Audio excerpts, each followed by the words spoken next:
right. Hey, everybody. Welcome back to the channel. This is Rob here at Smirking Gun, and I am back finally talking comic books. Uh, One of my great, it's probably my obsession, really, that I'm finally I've been getting under control.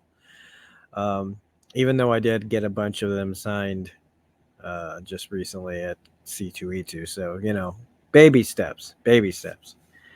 But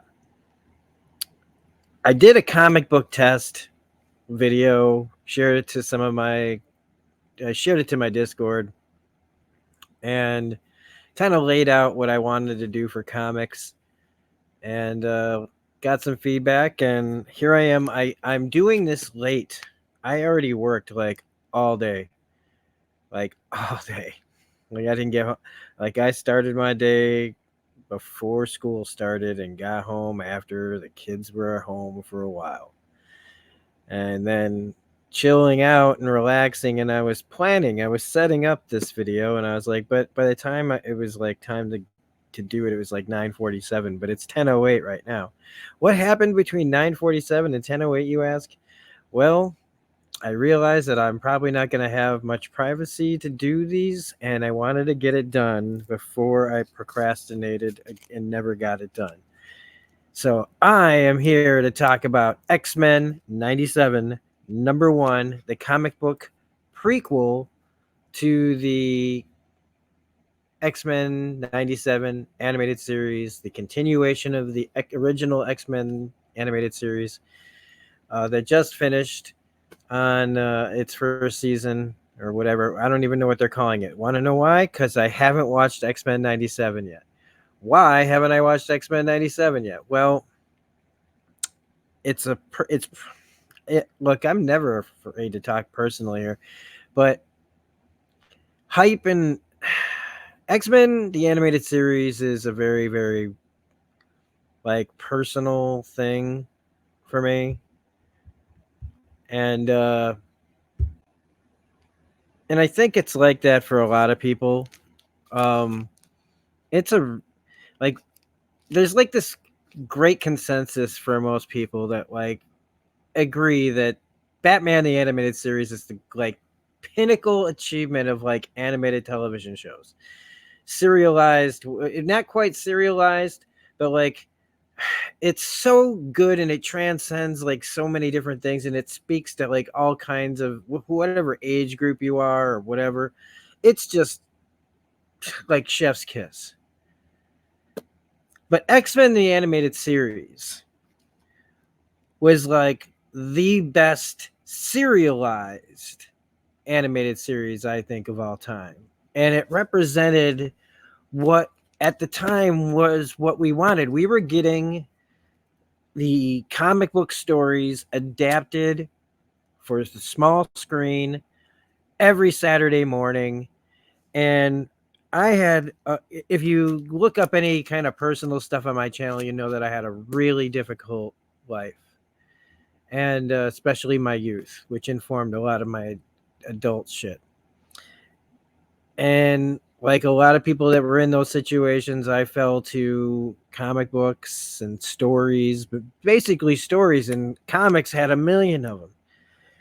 And so X-Men, the comic books, X-Men, the animated series just became these things where that I could like fall into and lose myself in to, hide from the realities of my life. And so when it comes to like how things are presented now and talked about now and hyped up now, I just chose to stay out of it. I had all this stuff planned, and I still have stuff planned. Like shit's going down. I didn't want to do it when it was just all the pinnacle of the build up to it, and then every week, and the asshole chuds like Nerdrotic out there and Critical Drinker that just are scumbag grifters and just taint everything that's out there that's special to people by lying to everyone and and just telling sad people what they want to hear. Like I just it's with anything it's with just about anything these days, but especially comic book superhero stuff still. these nerds have just ruined a lot of things for me, and I just don't. They're not. No, they're not even nerds. Like nerds, like the good, like nerds. We include everybody, and we don't gatekeep and gaslight and grift.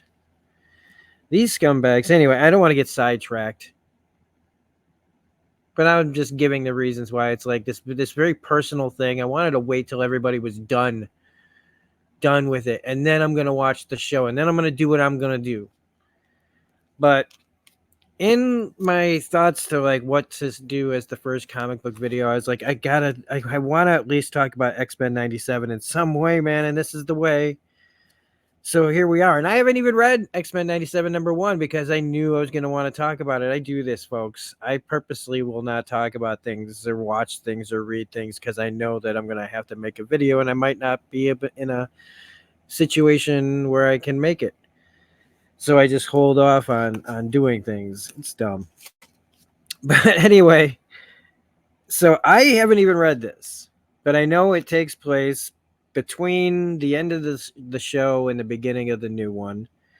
And there was so much going on in the comic book world about, and I'm sorry for the audio changes and stuff, but it's me going in and off from camera and forgetting that I'm talking while I'm voicing my pointing my voice away from the microphone.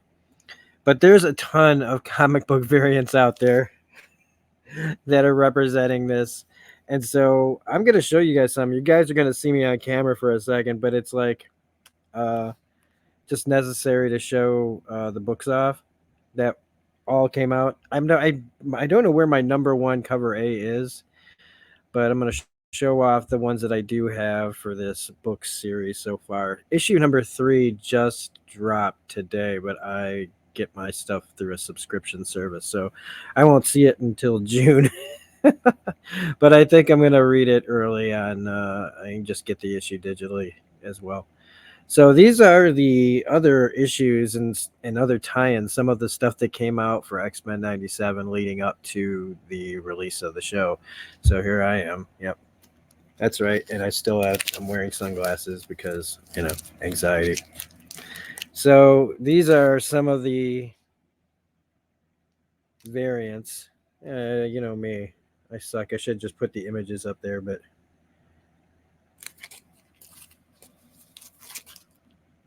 oh, this one, you gotta put it like this. Hang on. Still bad at this. There we go. Do it yourself. This is, the Harvey. Okay. This, come on. I actually got this as a 3-pack because it came with this as well.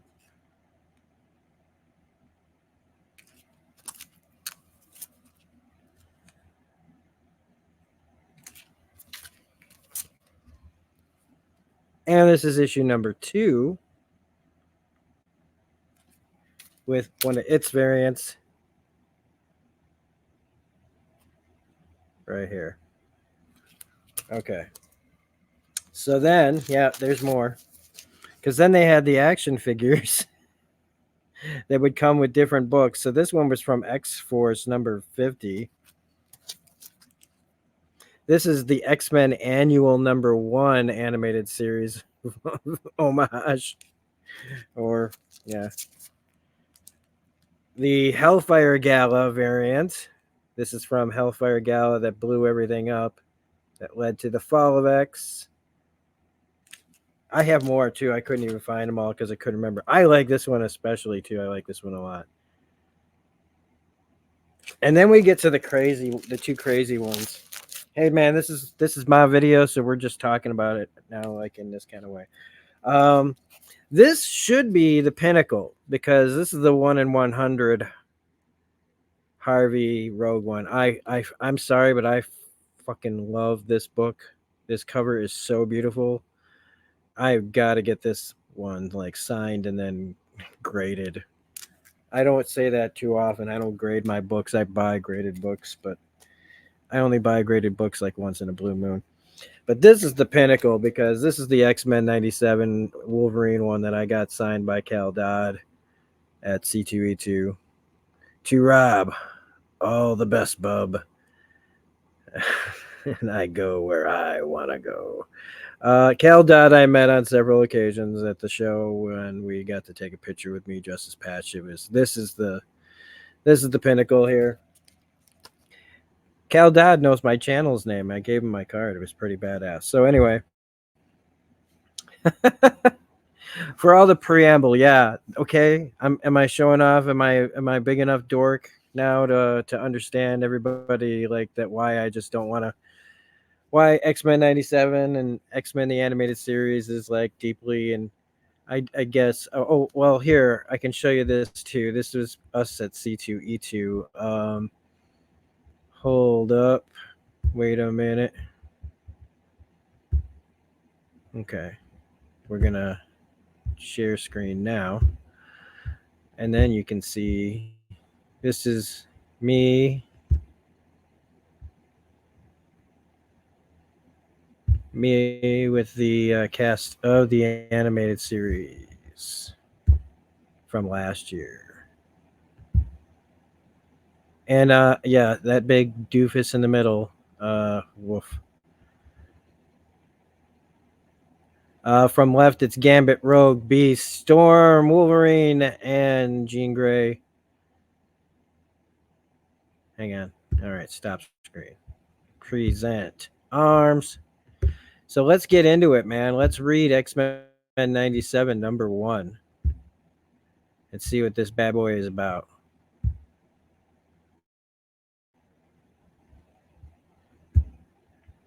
So we're going to pop that up there like this. This is the best I can do with the StreamYard stuff as far as I can tell. So this is just the way it looks. But we will be using the thing where it zooms in and out. And I'll be myself, unfortunately. So here we go with X-Men 97, number 1. Let's see what this is about.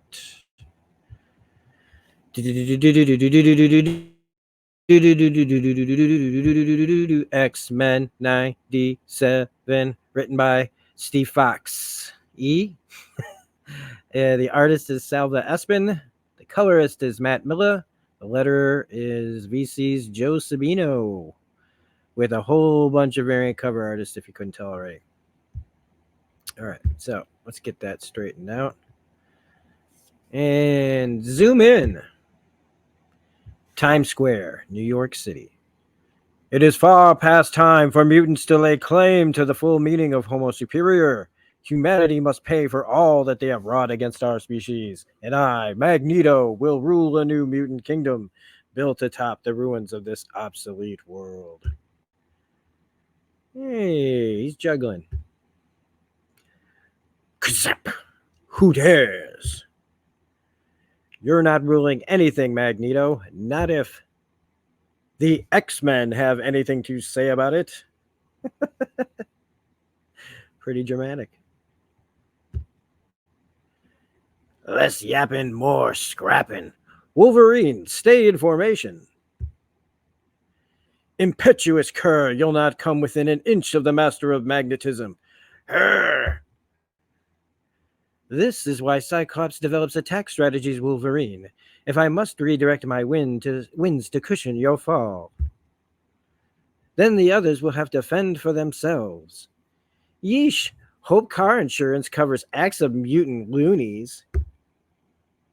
Follow the plan. If we just stick to, I should have known Charles' little toy soldiers would be helpless without his guidance. Which you should all know is that at the end of the animated series, Charles was, what happened to Charles was, basically they have a funeral for him, right? Basically. So this is like them without him now. Sorry, I didn't know I was going to talk this much today. Water. Don't you dare! Thwack! Enough. Scenario terminated. I'm ending this danger room session before someone gets hurt. Ha ha ha ha ha ha ha. That's very at the anime or the arcade. With as hard as Slim's been riding us lately, I'm surprised we lasted that long. Do you have a problem with my leadership, Wolverine? You just now figuring that out, Four Eyes? I thought I'd been making myself real clear. Leaders lead, they don't try to control. Maybe if teammates work together instead of flying off in a berserker rage, we will not be a team divided over petty squabbles and misdirected anger. The historical holovids didn't say anything about the X-Men fighting each other this often. Bishop, buddy, you've got no idea. Oh my, I hope I'm not interrupting anything. If your stimulated fisticuffs have concluded, there's something I think you all should see. Whoa, is that Dazzler? I'm afraid so, Jubilee. It seems that my mutant kind's very own pop starlet has been abducted by the Friends of Humanity, a cruelly ironic name as their bigoted behavior is hardly sociable.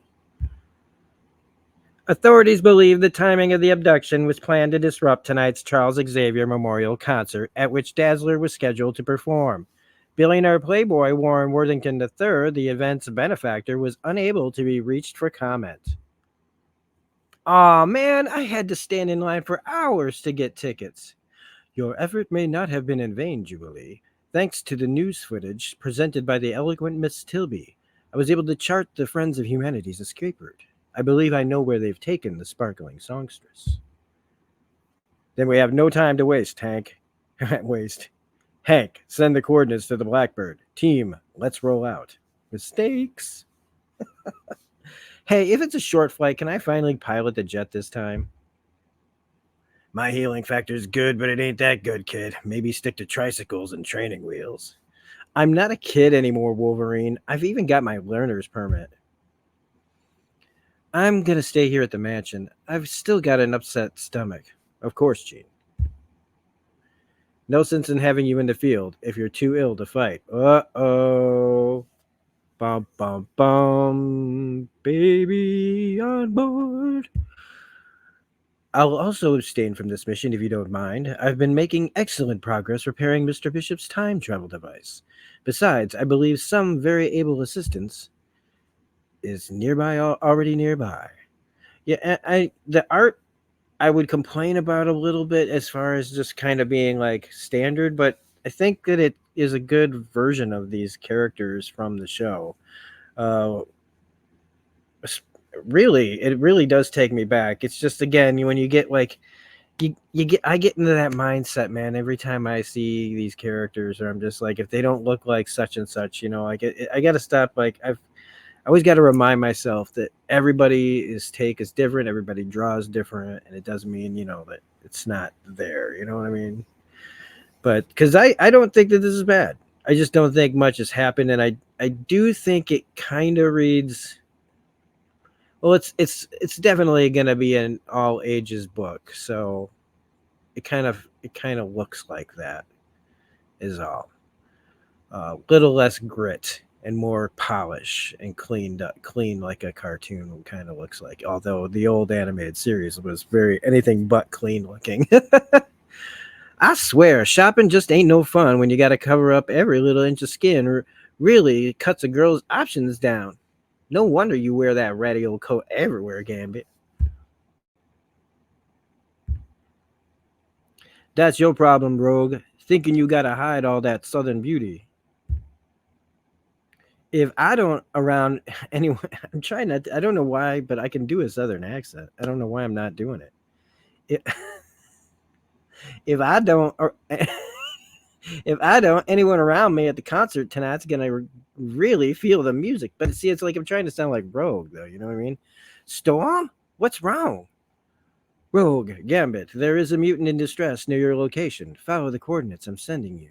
See, I'm just trying to do like a bad impersonation. Sorry, everybody, but that's the way it goes. We're en route now.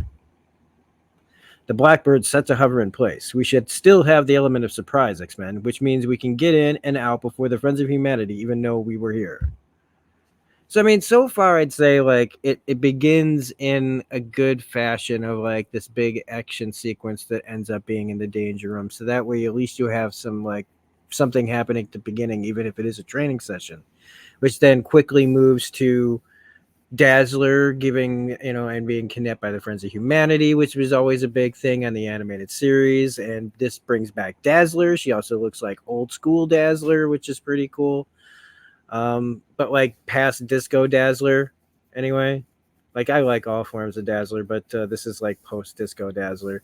Um, and so we're moving ahead with a quick mission, and everybody's kind of staying behind. There's a little foreshadowing with Jean, you know, not to burst your bubble, psych, but that may not be an option. Y'all are giving humanity a bad name. I'm sorry. Nice of you to join the party, may I meet Miss Me. As one X-Men, let us show these friends the consequences of their actions. Ah! The future won't even remember these scumbags. Sick burn, Arnold.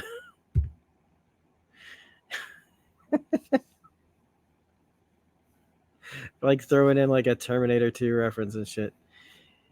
You ain't gonna be able to hit fish in a barrel when I'm done with your pea shooter.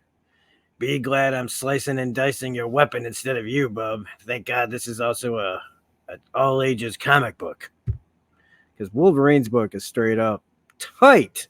Ben Percy, you really nailed it. Come on, Summers, have a little fun. We beating the bad guys, no? And be honest, these jokers ain't exactly the Shi'ar Imperial Guard.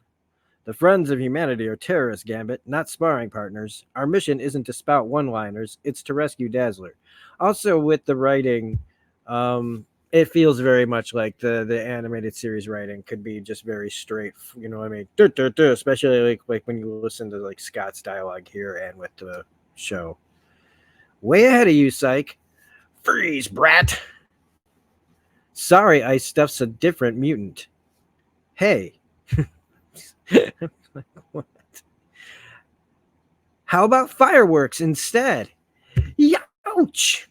Or this sick ninja move Logan taught me. Gah! I mean, she's just like, this is like so weird. I'm your biggest fan. Get me out of here and I'll be your biggest fan, kid. Wow. Thanks for the save, X-Men. This was not my idea of a pre-show warm-up. It's what we do, Dazzler. Oh. You never did come back to that bar, hero boy. Missed your chance before I hit the big time. That is such a okay. That's a nod right there to the Dark Phoenix saga when they first met, and when they left, they got taken by the Hellfire Club. So this is like bringing that up. Ahem. Well, once we get these criminals tied up, we'll drop you off at your concert. Actually, we'll take it from here, X-Men. Who's this? Valerie Cooper, UN liaison on mutant affairs. Cuff 'em, boys. So, Valerie Cooper, she ran X Factor after the Extinction Agenda that brought the X-Men back together, and X Factor was a government like sponsored or whatever mutant team. And Valerie Cooper was their like Mission Impossible kind of lady spy, like black. She's like kind of the Black Widow of the team. Like you don't know how much she's on your side and if she's working for herself, all that kind of stuff. The X-Men haven't broken any laws, Agent Cooper. Yeah, we're the good guys, so buzz off. It's Dr. Cooper, actually, and you misunderstand me. While I doubt that jet of yours is cleared for commercial airspace, we're here to back you up. President Kelly is very serious about taking a more sympathetic stance towards mutants, so Kelly's still involved. In fact, I'm an old friend of Charles Xavier's. I'd love to speak with you about his legacy one day. I understand the government has an inconsistent record on mutant rights, but I can assure you Charles's sacrifice was not in vain. Public opinion is changing. And Uncle Sam is finally looking out for mutant kind. Gene traders! Humans should be protecting each other, not throwing in with muty trash. You're exactly right, friend. So keep your mouth shut and I'll make sure you're out free on a technicality by the weekend. Uh-oh. It's my hope that it's my hope that my team and yours can cooperate in time. I think you'll find a lot to respect about Agent Denty and the other men who and women who work with us. Dr. Cooper.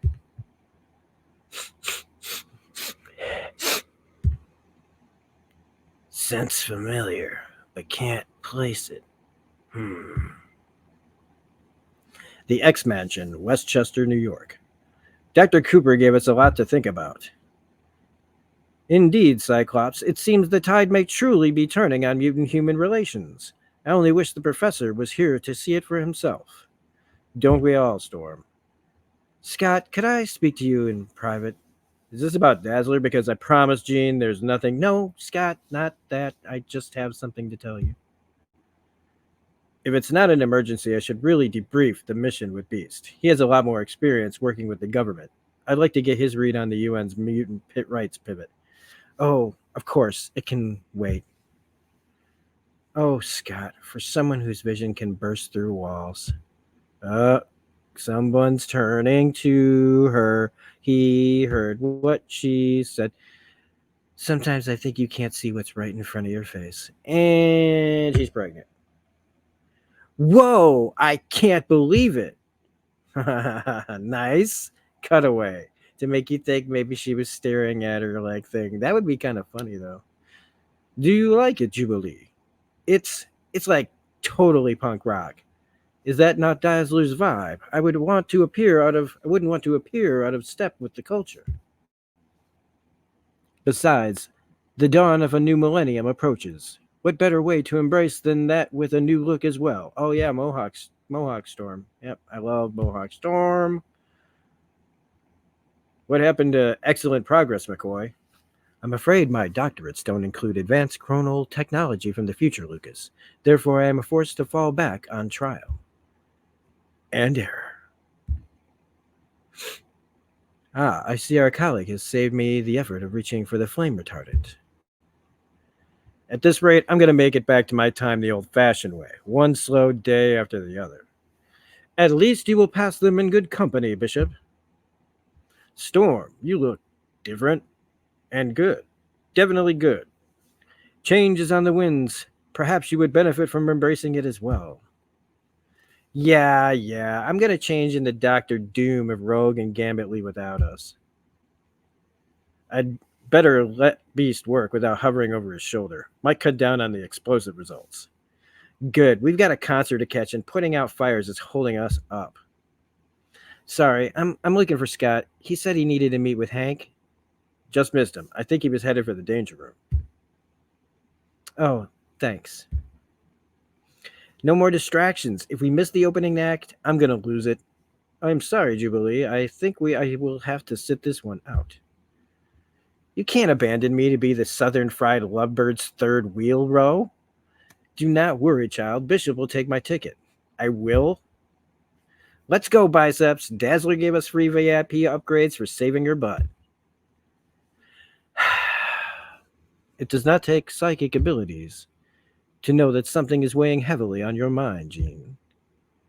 Oh, Storm, I love Scott, but sometimes he's so fixated on the mission at hand that our relationship becomes an afterthought. Cyclops is as focused as he is to ensure that your relationship has a future, Jean. That we all do. Now that the professor is no longer with us, Cyclops has taken the burden of leadership onto his shoulders. But that is no excuse for ignoring your needs in the present. Talk to Scott. Remind him what it is he fights for. I won't pry into what you're hoping to tell him. But I offer you my strength and support for whatever lies ahead, my friend. You're not my friend, Aurora. You're my sister. Thank you. Computer, resume the Magneto scenario from this morning. Set parameters to solo encounter difficulty level. Enough with the fancy tech, Summers. It's you and me train the real way. Those Friends of Humanity goons today were chumps tomorrow. We might have to face something dangerous. Crack. Scenario terminated. We don't need to be friends or even respect each other, Slim, but if you expect the X-Men to follow you, we need to know your head's on straight, and you're not losing it till trying to fill in for Chuck. All right, Logan, you want to go? Let's go. Gah! Wow. Ah, sounds like you've been bombarded, McCoy. Up there's Moira McTaggart. Ooh, big mystery. My apologies, Dr. McTaggart. I believe some of our more pugilism-inclined X-Men are hashing out their interpersonal conflicts at the moment. Now back at the matter at hand. Bishop has been stranded in our timeline due to the malfunction of his chronal travel device. While he's a most welcome addition to the team, he deserves the option of returning to his own era. Ah, you're right. A puzzle on your hands, and not an easy one to crack at that. I can't do it. I don't know if I'm doing Scottish or Irish. Hopefully, hopefully this Mr. Bishop fella is enjoying himself in the meantime. Governor's Island, New York City, site of the Charles Xavier Memorial Concert. It's a tactical error to leave all of my weapons on the ship. Sorry, Bishop. Maybe the androids and space aliens in your future would disagree. But the only lasers anyone wants to see at a concert show are part of that light show. Try to relax, mon ami. Come on, you guys. Dazzler's about to go on. We don't want to miss the big event. All right. Okay. I just kind of skipped like weird. All right, New York City. We're here tonight to pay tribute to a trailblazer, the man who helped make it safe for people like me to live out loud. So let's make some noise. That's a little cringe. But whatever. Wait, we're going backwards. No. Isn't this the best like concert ever? I have no idea. Music was illegal in my timeline. That's good. It's just I can just hear the delivery. That's all. I can't hear you, New York City. I said, let's make some noise. You want some noise, pretty songbird? I can help with that. Oh wow, they're bringing back this dude.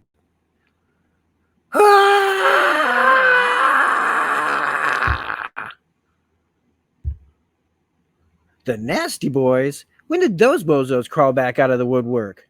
I don't know, Rogue, but they're really ticked me off. I'll show them who can get nasty. Everyone, stay calm. Just think of this as I'm playing bathroom break. I told you I should have brought my laser rifles with me. Yeah, that would not help keep the crowd calm, big guy. Gambit don't like having his recreation time interrupted. Grr, hairbag and slag don't like no stinking X-Men. Seems the witty repartee ain't on the menu tonight. Better make this quick then. You want first crack at him, darling? After the day I've had, Rogue, there won't be seconds. The mission's gone belly up. Vertigo's right. Let's beat it, gorgeous George. These were all Sinister's guys, I think. Hey, get back here. Should we go after him? Forget those losers, Rogue. They can't dim our light. The show must go on, right, New York? Yeah, because that's definitely how it goes. They didn't shut this thing down like in a second. Meanwhile, back at the mansion. Gene, I'm sorry I didn't find you earlier. I really needed to burn off some. Scott, it's okay. I know how much you care about carrying. And I know how much you care about me, about us. Of course I do, Gene, more than anything. What I'm about to tell you, Scott, I promise not to read your thoughts. I want your reaction to be genuine. I want you to be honest with me. Gene, what are you trying to say? Is everything all right? Everything's perfect, Scott. I took a test. I felt it already, but I had to be sure. Scott, I'm pregnant. Oh, and Wolverine dejected again because it's not Krakoa.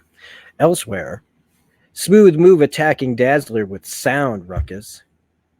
I didn't see you pulling your weight, mutate. Maybe if you had thrown off Rogue's equilibrium, we could have. Quiet. What exactly do you hope to accomplish by attacking the X-Men at such a public event? Well, normally when we cause trouble, they get blamed for it. Outdated tactics for the old world. Humans have accepted mutants as their heroes now, especially after Xavier's pathetic sacrifice. All your misbegotten stunt accomplished was amplifying the public's perception of the X-Men. But don't worry. I blame myself for tolerating you this long. Mr. Sinister, please, we can still. No, the Nasty Boy is outsuited for the next stage in my battle against the X-Men. According to certain sensors I've left in place, unbeknownst to Xavier's whelps, of course, their very own Jean Grey is with child. That offspring is the genetic key I've been after for years. But to get my hands on it, I'll have to undermine the public's newfound love of the X-Men, and for that, I'm going to need to enlist some new help. Bum, bum, bum. The Marauders, I think, and some other people. So, anyway, next issue, The Fangs of Sabretooth. So, we're going to bounce back to the studio, stop share screen, go back to me. All right, everybody, that was X-Men 97 #1. And you know what? It fit. It made me think I was watching the animated series. It was pretty good. Sometimes it was cringe. Jubilee is Jubilee. If you can either hang with that or you can't. A lot of things happened in it that I think would be longer than a 20-minute episode of a kid's cartoon. So it felt a little bit longer than that, and I liked it. I would have liked to have seen the Wolverine Scott Summers fight in the Danger Room. I would have liked to have seen Wolverine kick his ass. That way, when he got dejected, it would have been like, well, that, if he was coming in to rub it in, and say, I got you, Scott, I rub it in his face and then find out she got pregnant. That would have made it like kind of turnabout, whatever. So anyway, that's the comic thing that I'm doing right now. If you like it, please hit the like button, subscribe, all that other stuff. Let me know how I'm doing. I know it's not perfect and you might not like all the accents, but I'm just having fun. And that's what this is all supposed to be about anyway, is in having fun and enjoying things and appreciating the things we love. And even though that doesn't get a lot of clicks, it should. So if you like what we're doing here, don't forget to hit like and subscribe. And I'll see you on the next video. Bye, Bubba.